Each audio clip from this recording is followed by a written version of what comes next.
Good day, friends. Mandee here, Hi, Sydney Sydney. here. We are coming at you today with just like a fun little podcast. No We plans, no no intentions. plans. We're cuffing it. I am prepping for the 14-day cleanse that's going to start October 1st. So, about 5 days out. I've got my green juice here, and I do feel a lot lighter than I did on Sunday. Me too. I agree. Sunday, I had like you could literally see it in like my pelvis and lower belly, like the food baby Yeah, that I had accumulated over the 6 weeks. And I actually just wrote a blog post on it today. on your food, baby. Yeah, I'm just like my whole kind of spiral and demise that I went, this like pleasure demise that I went into, Yeah. really starting from my sister-in-law's wedding.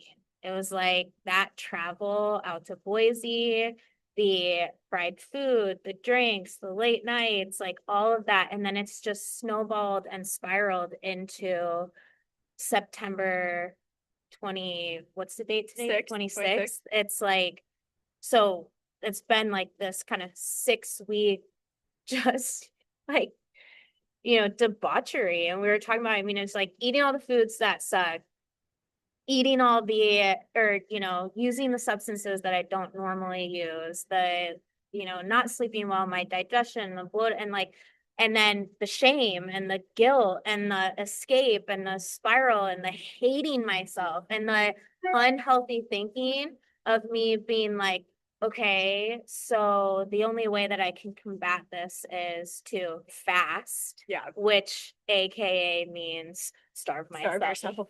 And then, 9, 10 o'clock comes around and I'm literally hiding in the pantry. So my husband can't see me on the couch, shoving peanuts and chocolate chips in my mouth.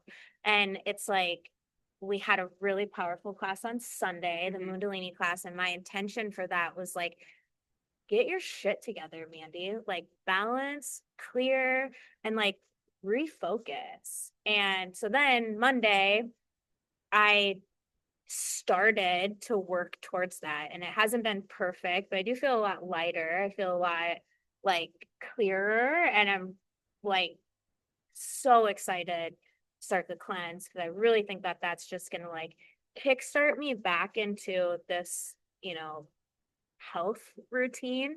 I was also mentioning like in the blog, it's like, people, you go, oh, they talk about health and wellness all the time. They're going to school for all these things. They, have all these certifications and all these things. They must be perfect. And it's like, it's actually the furthest from like, I wave, you wave, just like everyone else. And right now, I'm like deep in this valley. Well, and I think like we're the type of people that are so, all or nothing. And so because we swing that way, it's like, yeah, we have to focus on health and wellness all the time because it needs to be a constant in the forefront. Otherwise, we're just gonna fall to the wayside, Yeah. whenever, Yeah. whenever our emotions lead us that way. Yeah. Yeah, for sure. Yeah. So I'm like, I feel good. I feel, yesterday we went to this event and went out to eat, and I ate some of the girls' quesadilla and French fries, and immediately I felt like shit. Even after just like 3 days of cleaner eating, immediately felt like shit. We actually ended up having to leave the event early because like my stomach was just like in knots. And then, all last night I felt terrible. And I was glad that I had sculpt this morning because I'm like, okay, I need to like burn this away. Not necessarily like the burning of the calories, but the burning of like the evil. Burn the sin away. Burn the evil out of me. So it's just, I don't know. Life is challenging. It's just funny, like after the last eclipse, like, and just us going through Virgo season, we thought like we were gonna have our shit together, we were gonna get everything's gonna be good, we're gonna eat healthy, we're gonna take care of ourselves, and then we just did the exact fucking opposite. And I almost think like that was the point of the eclipse. Yes. And so I think after this solar eclipse that we just had, now we're really going to start moving into that energy of Virgo that we're going to be seeing for the next, 6 months, really. Yeah. So I think that's when things really start to fall into line. But it's always like, I think before you start anything new, you always get like a little bit pulled back, and it works kind of like a slingshot. So Yeah. now it's going to push us forward into some momentum. At least that's what I'm manifesting in my words right now. I'm ready for it. I'm like, oh gosh. I mean, and it's like there's this like tear between like, I don't want to feel shamed for eating any foods. I don't want other people to feel shamed for eating any foods, because you can't eat anything that you want at any time. But it's all about balance and moderation. And that's something I heavily struggle with being an addict, is balance and moderation. And I am happy that I've been able to like pull myself out of the spiral like faster than I have in the past, which is great. And I think that's a sign of maturity. And like, I think we also, to what you said, we also have to spiral down so then we can like rise back up. And that's just like the flow of life. In Sanskrit, it's like called spanda. So it's like the ebb and flow, the expansion and contraction. Right now we're contracted, so then we can like open up and expand. But I think for me and for a lot of people, there's this feeling, like a deep feeling of overwhelm when you're down in the valley and you look up at the peak of the mountain and you go, fuck. That's just, it's so overwhelming that then you just escape more and escape more. And for anyone out there that's actually like hiked a mountain, when I lived in Colorado, they have these things called 14ers. So it's like a mountain that's 14,000 feet or higher that you're hiking to. And, you pull up, you park your car, there's this tiny little trail, you're down in the parking lot, and you look up to the top and you go, holy fuck. And then, you keep walking and you keep walking, and, you think you get closer, and then you walk around a bend, and then there's like this, mountain of boulders that you then have to start climbing up. And you get scraped up and you slip and you fall, and you just keep going, and you get to the top, and it's so gorgeous. And it's so liberating. It's so free. I mean, it's just space that you see. And then you look down at your car and it's like, so tiny, and you're like, holy fuck, now I got to get down. But it's like that walk up to the top, and it's like, we're going to have to climb some boulders. We're going to scrape ourselves. We're going to fall down. We're going to get muddy. It's most likely going to rain. It's probably going to storm. And it's like, you just have to keep going. You can't let the overwhelm you. Right. And so that's why these, divinatory practices that we do, astrology, Ayurveda, tarot, is we can use these to inspire us. And so what'd you pull for us today, Sid? Fun things. Like, I'm trying to figure out, really where this is all relevant, but I was sort of piecing some things together just because, we are in day 5 of Navaratri, and we're celebrating the goddess Lakshmi. So of course we pull the Ace of Pentacles, and who we've got the coin right here for her. Love it. Yeah, so this is really a card of just new opportunities. A lot of the times it's seen as a new financial opportunity in a sense, but it doesn't. I'm here for that. I know. Bring that in. The conversations we were just having, I'm like, this is so relevant.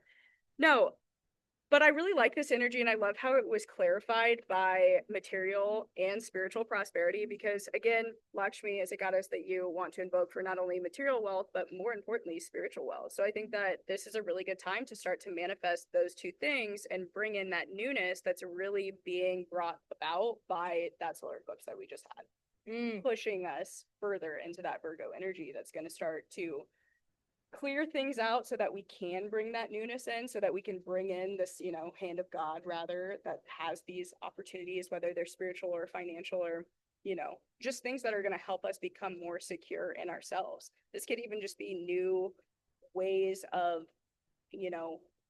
creating daily habits in your life that are going to better your overall prosperity and how you function and flow throughout your days.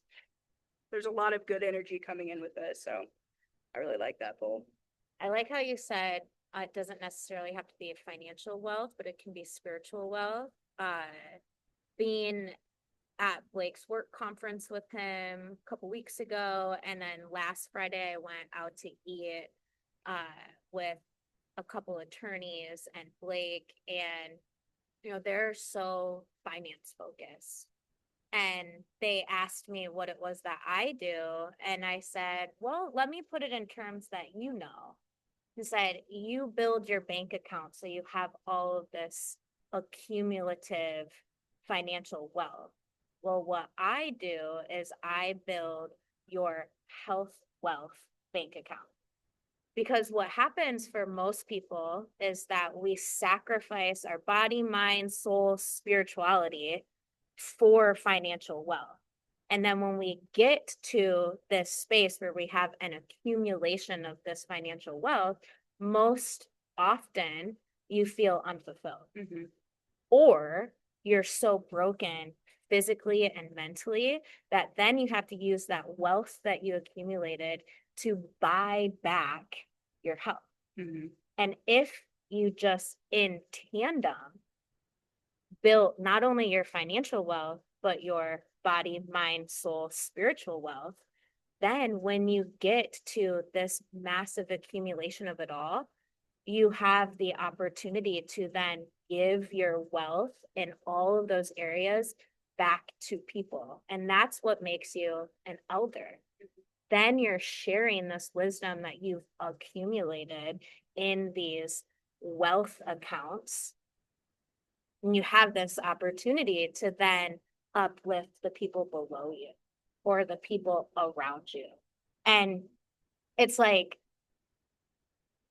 when I think of wealth, like absolutely it's financial because we have to pay our bills. We have to, have a roof over our head, food on the table, vehicle to drive, gas to put into it. Absolutely.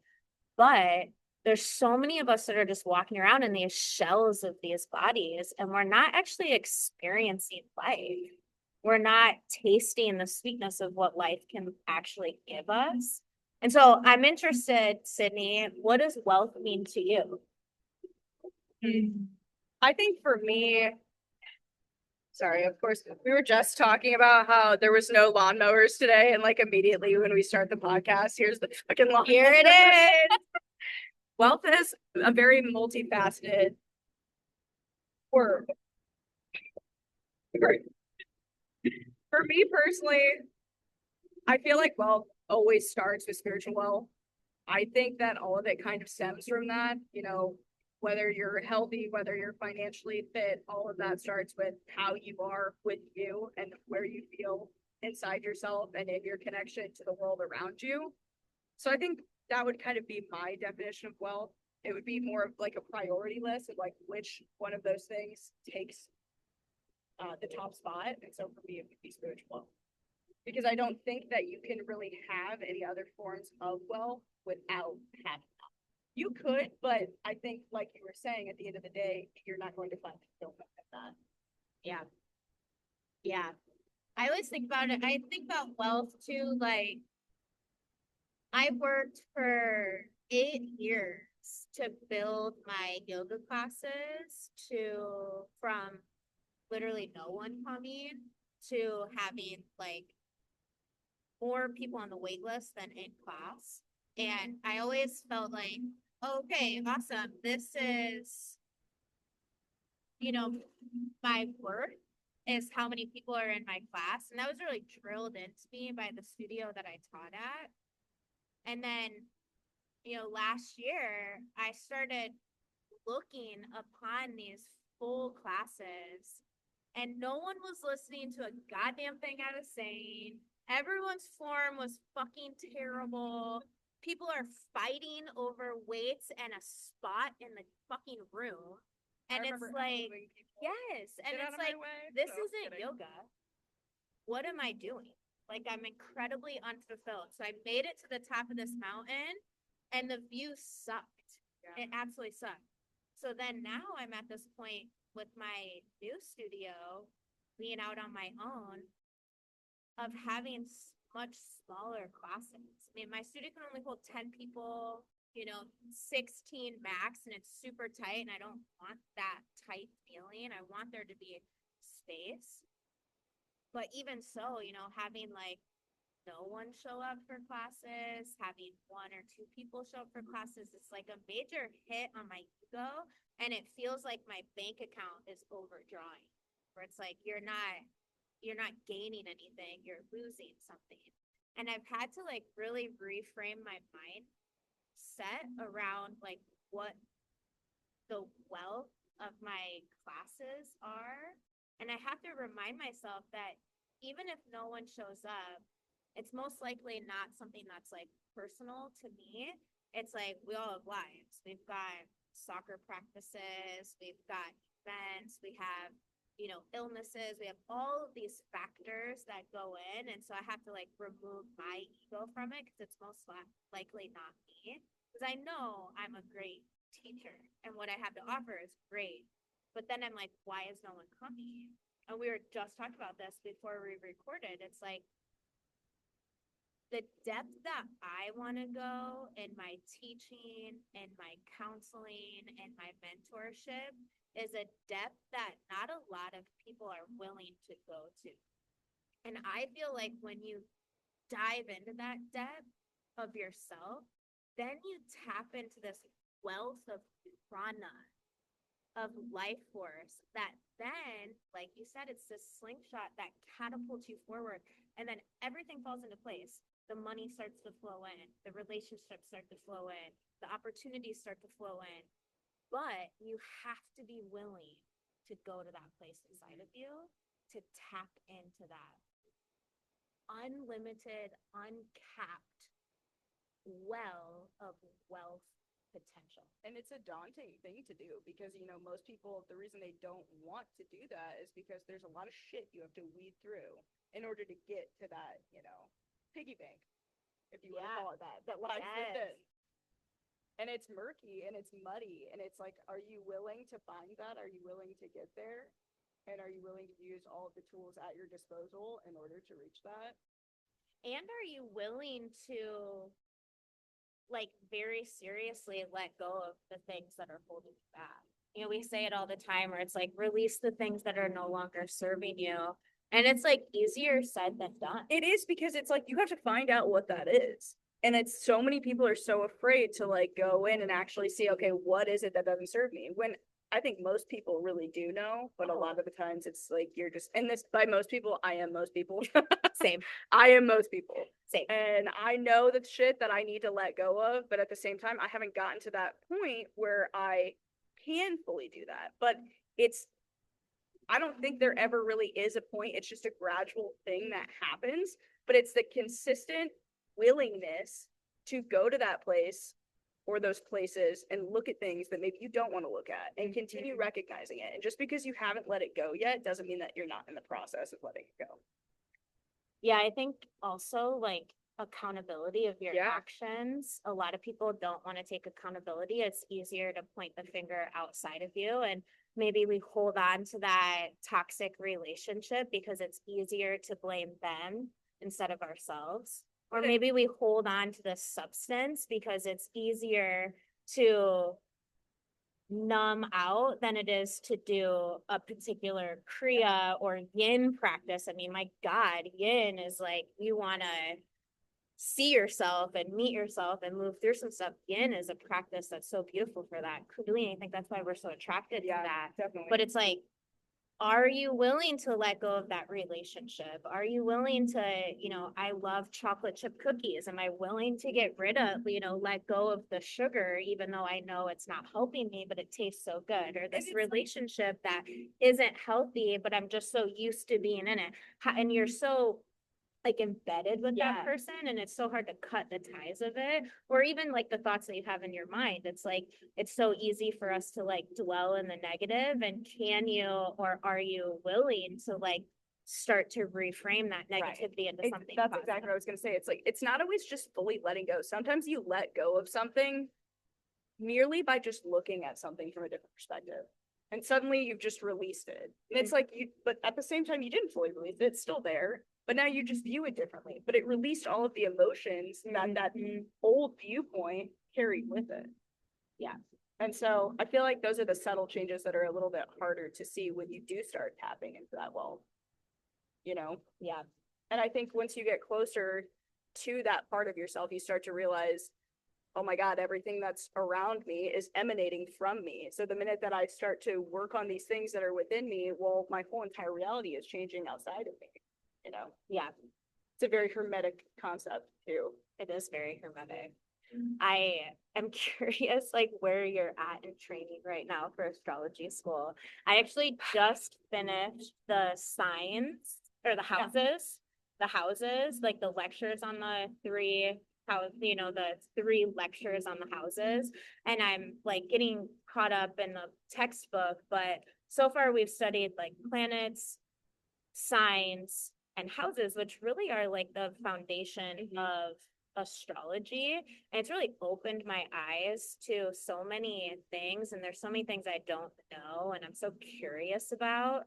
And I just feel like I wish that I could just like go hide away for like 5 months and just like dive deep into Study it. every day. But I guess like we are the householder yogi. Yeah. It's like we have to figure out how to do all of this within the confines of our real life. We're just juggling. We're juggling, yeah. Yeah. And I think it's really fascinating. So I guess tell me where you're at in the curriculum, and then also like which one are you attracted to more? Like the planets, the signs, or the houses? What do you think's most important? God, that's so hard. Okay, so I'm actually just getting into the lectures on the houses right now. I'm a little bit behind. So I need to catch. I think I'm on like we just finished 11, like chapter 11 or section 11. And I think I'm listening to 10 right now. Okay. So I like finished 9, but I'm still taking my notes on section 9. Anyways, that's a really good question. So signs, planets, or houses. It's really hard to say. I think I'm most interested in maybe the planets in a way because I feel like they're very like overarching themes that play functional roles in all of it. But they all are so important in understanding the grand scheme of astrology.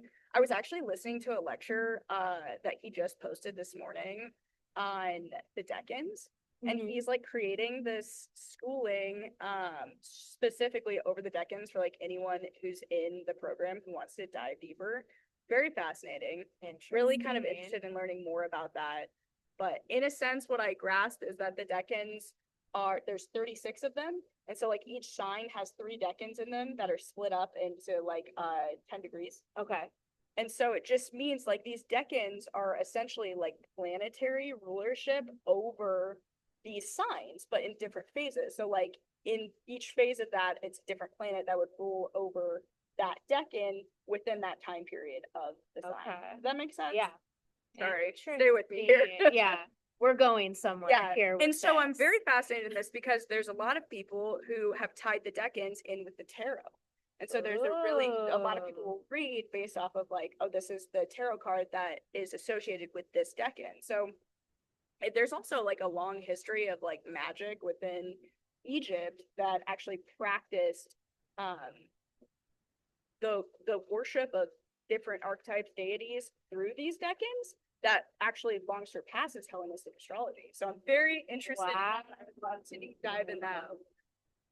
I love that. I'm also very attracted to the planets as well. I'm essentially it goes planet, sign, house in, I guess order that you would like read a chart. And one thing that I think that people are kind of repelled from astrology is that the generalized horoscopes aren't resonant with them. And so then they just like throw it all to the wayside. That's why I think natal chart reading, like your specific birth chart reading, is so powerful because there's so many nuances. So many nuances. What degree is it in? What decan is it in? What is it, a night chart? Is it a day chart? Is it is the planet in exile? Is it in domicile?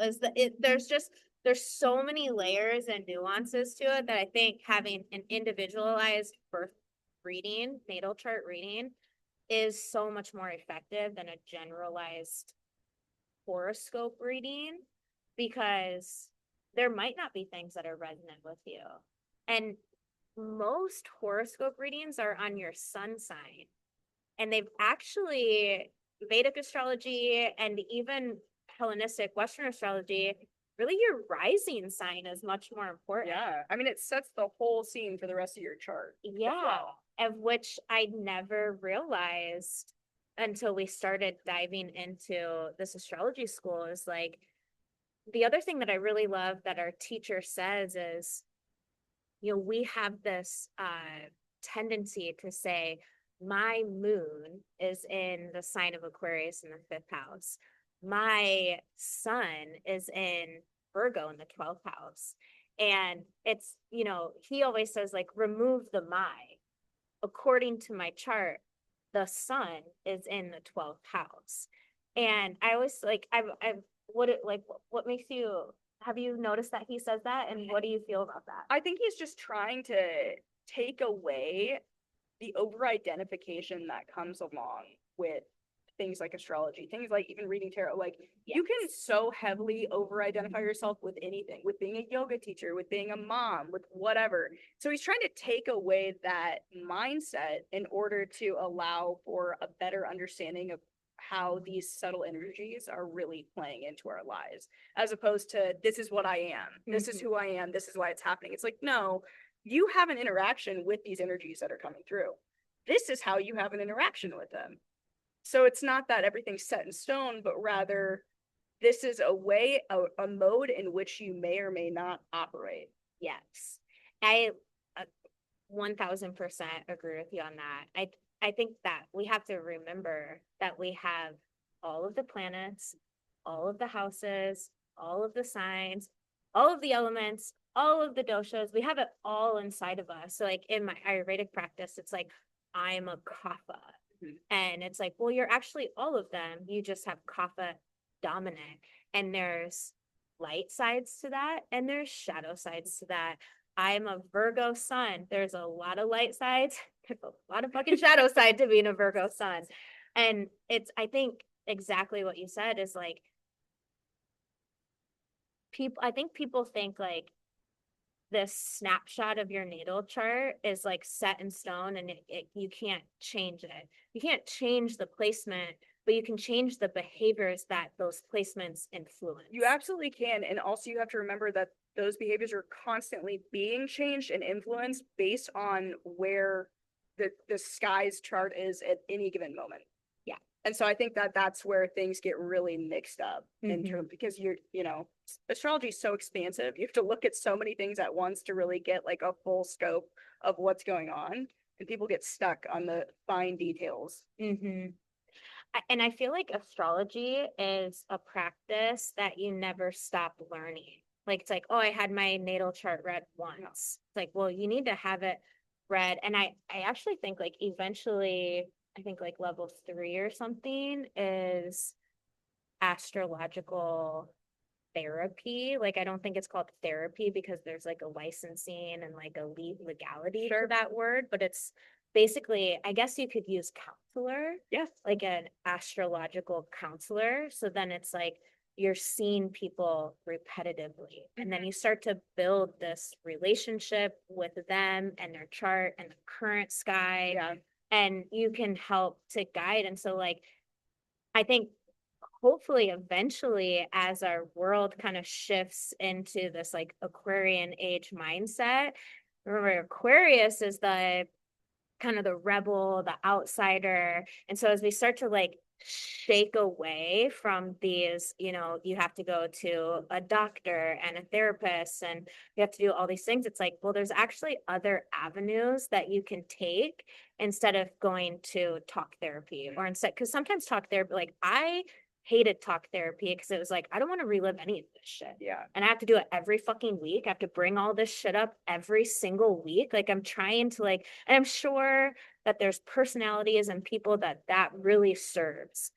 But I think we've had a one size fits all for too long. And there's all these other avenues. There's Ayurvedic health counseling, there's astrological counseling, Tarot is a form of tarot counseling. counseling. Yeah. I mean, there's so many ways that you can reconnect to yourself that isn't necessarily just in this, you have to do this, Right. you're prescribed this, and this is what you do. Anything that requires a certain level of introspection, so things, all of these tools at our disposal, that is a form of therapy or self-help in and of itself. So I think that that's just something, it's not viewed that way because these are tools of divination. These are tools of whatever else they've been deemed for so long, but they have, you know, just like everything, they are multifaceted. They have so many different uses.